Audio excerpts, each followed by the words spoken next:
ఏపీలో వేసవికాల అసెంబ్లీ సమావేశాల సందర్భంగా వైసీపీ అధినేత జగన్కు మరో బిగ్ షాక్ తగలనుందా అంటే అవుననే ఆన్సర్ వస్తోంది. మార్చి 6వ తేదీ నుంచి ఈ సమావేశాలు ప్రారంభం కానున్నాయి. ఈ సమావేశాల్లో కొందరు వైసీపీ ఎమ్మెల్యేలపై సభా హక్కుల కమిటీ చేసిన సిఫార్సులకు అనుగుణంగా చర్యలు తీసుకోవాలి. గత అసెంబ్లీ సమావేశాల్లో కొందరు వైసీపీ ఎమ్మెల్యేలు స్పీకర్పై కాగితాలు పుస్తకాలు విసిరేశారని, మార్షల్స్పై దాడి చేశారని, అసెంబ్లీ కార్యదర్శి సహా సిబ్బందితో దురుసుగా వ్యవహరించారని ఫిర్యాదులు వచ్చాయి.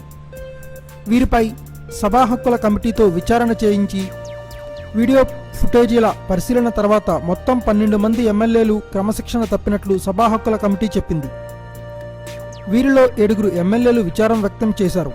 మిగిలిన 5 ఎమ్మెల్యేలు క్షమాపణ చెప్పలేదు సరికదా, జరిగిన దానిని సమర్థించుకున్నట్లు సమాచారం. దీంతో వారిపై చర్యల నివేదికలను తొలి రోజు సభ ముందు ఉంచుతారు. తర్వాత వారిపై ఏం చర్య తీసుకోవాలో సభ నిర్ణయిస్తుంది. ఈ 5 చెవిరెడ్డి భాస్కర్ రెడ్డి, ఆళ్ల రామకృష్ణారెడ్డి, శ్రీనివాసులు, సునీల్ కుమార్, ముత్యాల నాయుడు ఉన్నారని అంటున్నారు. ఇప్పటికే 21 మంది ఎమ్మెల్యేలు జంప్ అయ్యారు. ఈసారి సమావేశాల్లో ఈ 5 కూడా లేకపోతే జగన్కు పెద్ద మైనస్.